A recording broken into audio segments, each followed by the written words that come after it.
para intentar encontrar un sentido, para ver si se produce una epifanía, para ver si se nos quita el miedo, o si sucede por fin una catástrofe.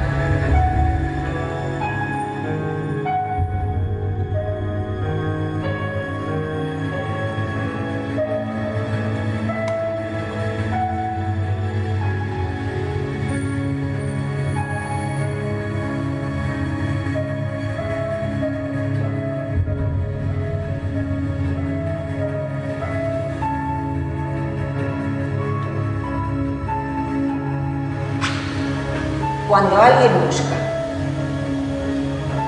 creo que es mejor así. Cuando alguien busca, corre el riesgo de que sus ojos solo se fijen en aquello que está buscando y no hallen nada más.